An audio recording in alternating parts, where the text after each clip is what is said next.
We're into the last 15 seconds and there's no comeback from 3-1 this time. West Brom shown their championship class as Wrexham one last time come forward. Smith to Broad. That's a lovely volleyed ball out wide. Longman has got Styles isolated, delivers a good cross, and it's there! A diving header by Smith at the far post, and Wrexham pull one back. But we've had the 3 minutes now. It shows Wrexham's heart. And I think maybe it gives a more realistic view of the balance of play, because Wrexham have, I think, looked good until the game fizzled out at the end, but ultimately this will be a defeat. Yeah, I think it will just be consolation, sadly. Just a minute or so shy of giving us a chance, but great little pass, wasn't it, out wide from Nathan Broad. Their technique is ridiculous. And then Ryan Longman just gets in that danger area, and it's Sam Smith diving header. Well, we restart and instantly Smith tries to get forwards and a West Brom player hits the deck. Smith has got booked for it. I think Smith is complaining that he was blocked off there, so he couldn't chase the back pass, which was inevitably coming. So Smith gets a yellow. He is really unhappy about it. It was Styles, I think, was it, who went down? Yeah, well, he was in the way. Yeah. Smith tried to just get him out the way. Well, looking at the replay of it, I mean, it's a foul to Wrexham. He was just gripped hold of.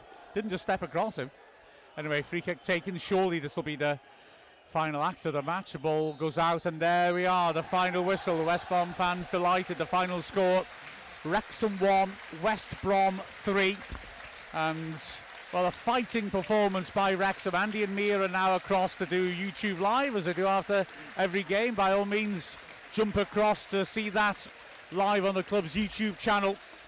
Wrexham, well, disappointing, but the fact of the matter is that was a genuine fighting performance by Wrexham. Well, not just fighting, there was a lot of quality in it, and ultimately it was West Brom's championship quality, the fact that they were able to really be clinical and punish Wrexham, that was the difference.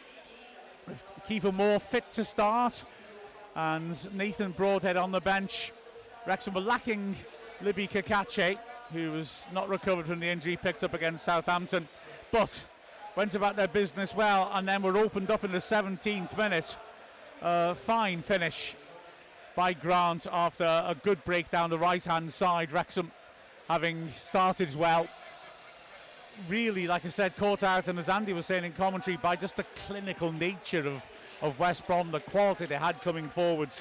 Wrexham responded very well and made chances, but weren't able to capitalise until late in the half, when just after a near miss from a corner by Moore, Wrexham broke forwards down the right really well. Barnett, Dobson involved, Kiefer Moore pulling it in, McLean laying it off, and O'Brien with a great finish drilling it into the ground to equalise.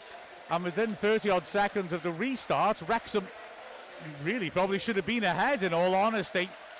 Again, Moore doing brilliantly on the flank to Rob Campbell, pulling it back. Lovely little touch by O'Brien, and Broadhead with a glorious chance. 15 yards out with the keeper with no time to set himself, but he put it just wide of the post. The crowd thought it was in, and maybe that was a key moment. Wrexham continued to look good though going forwards. Dobson absolutely outstanding in midfield, winning the ball, using the ball, but with Wrexham looking the more likely, they were caught out by a lovely move. And it's got to be said again that the substitutions West Brom made really reinvigorated them. Ball forwards, Hegebo was able to pin Cody and help it on. It was pushed further on to Wallace, who'd that moment come on as a sub, and he drilled it inside the near post. Danny Ward will be disappointed to let the ball in that manner.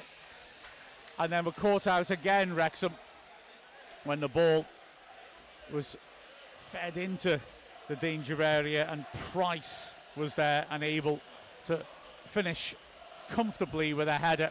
Nice cross this time from Wallace on the left-hand side after a frantic spell of pressure in which Wrexham, I mean, it just looked inevitable the ball to end up in the net. Hegebo missed a great chance 10 seconds before the goal went in.